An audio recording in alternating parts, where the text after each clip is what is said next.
If I told you that skill-based matchmaking no longer exists in Modern Warfare 3, which allows you to drop gameplays like this and this, would you believe me? Probably not.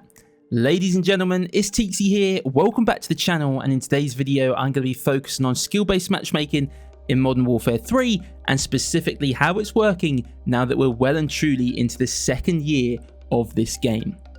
So skill-based matchmaking has become a huge part of the Call of Duty franchise in the last 4 or 5 years. It's always a massive talking point every single year, and it gets a lot of focus. And that's right, you know, that is the right thing that should be happening, right? Because it is a horrible system, right? You know, it's horrible. You look forward to a new Call of Duty title, and you know when that game releases, the matchmaking is going to feel ramped up. You often hear people say it feels ramped up each year, but ultimately, I think what it is that the more players that are playing the game, the better the matchmaking system works, right? And it's the manipulation and the manipulated feeling that you get from basically playing against players of your ability, or players slightly better than you, or players a little bit under you, and then every now and then the game kind of giving you a freebie, giving you an easy lobby, but in the back of your mind you're like, well, you know, I only got that because I was getting kind of shit on. Now we're going to be back in the blender for the next 4 or 5 games, and it's just not a very nice feeling, right? When you play COD, you just want to jump on, you want to play some different modes, some different maps, try some different guns, just have a little bit of fun with it, and you just kind of know, oh, this lobby I'm going to have to try hard, or this lobby I'm going to have to try hard, and it's just a very frustrating feeling. But eventually that goes away, right? It does go away, because at the end of the day, the matchmaking, Sbmm, or engagement optimized matchmaking, EOMM, whatever you want to call it, works off of data. Now, where does it get its data from? Well, it gets its data from the players, right? Every player has data behind them for, you know, their stats within the game, right? Score per minute, KD, win-loss, probably accuracy, other bits and pieces. And that is how it kind of, you know, takes all that data, maybe your last 5, your last 10 games, and goes, right, let's try and put this guy, you know, roughly where we think he should be. And the more players that you've got playing the game, the better that matchmaking system is going to work, right? Because it's got more opportunity to put you where it thinks you should be. Now, like anything, it can get it wrong, right? From time to time, I'm sure people end up in lobbies that they feel like they don't belong in. You know, like anything in the world, it can make mistakes. And ultimately, the whole point of skill-based matchmaking is not for every game to be like that, right? Even if you're getting gifted an easy lobby by the game, that is how the system is meant to work, right? So as the player count drops, as it has now, we're into the second year of the game, right? People have probably gone off and are playing other titles. Some people still playing MW3, people still coming back to the game, but there's a lot less players playing, right? We don't have official numbers, but once the player count drops, there's less data available, right? And at that point, the game is like, well, I kind of want to put this person into this lobby, but there's not really anybody available to do that. So we're just going to throw them in to the first game we find, right? And basically, the matchmaking, as these games get older and the player count drops and the data drops, the matchmaking becomes a lot more varied, and it feels like the good old days.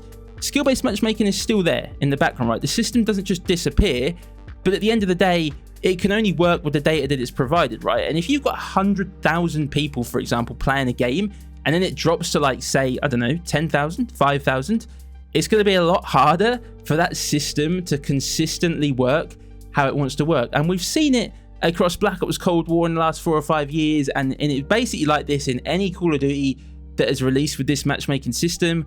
Once the player count drops, it gets a lot better. And it doesn't mean that there's not good players on the game, right? There are still good players on MW3, there's still good lobbies, you know, there's still high level players, but there's a much better variation. And that is what makes playing these older CODs a lot more fun, right? You know, you go back and play Black Ops Cold War now, you could play 10 games and you're going to get a mixture of lobbies, a mixture of scoreboards, whereas when you play in the strict matchmaking part of the game when it first releases, you know, more often than not, you probably play 10 games, you've probably got 9 of them where you're just about going neutral, and then you might have 1 that's really good.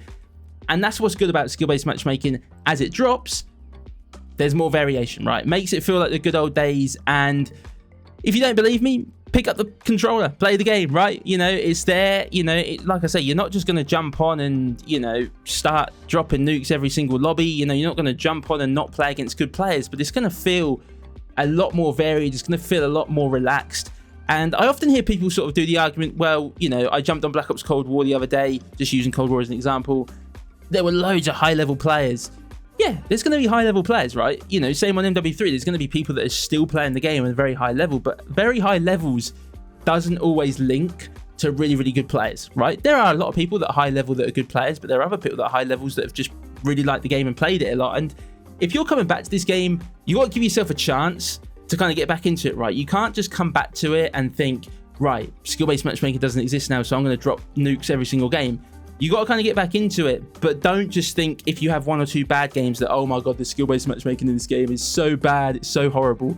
You just got to try it out, and trust me, you will not regret revisiting games like MW3, because, you know, once that matchmaking goes and becomes more varied, it just feels like you're playing an old school COD again. You know, you're not being, you know, just pushed where it wants you to. You're just getting whatever the game's given you, and I'll be honest with you, it's been even worse in MW3 than Cold War. I think MW3 has had such a big drop compared to Cold War at the same period. When Cold War was 2 years old, I don't think the drop was as much as I've seen in MW3. So anyways, guys, hopefully you found today's video useful. If you have, please hit the like button down below, and as always, feel free to share your thoughts down in the comment section. I know skill-based matchmaking always gets people talking, and normally whenever you try to say anything about the game being a bit easier, there's always a few people out there that want to shoot you down and say absolutely not. So yeah, let me know in the comment section. If you're brand new around here and want to find your way up for more, please do consider subscribing to the channel. And as always, guys, I hope everyone's a great day, and I'll catch you all in the next one.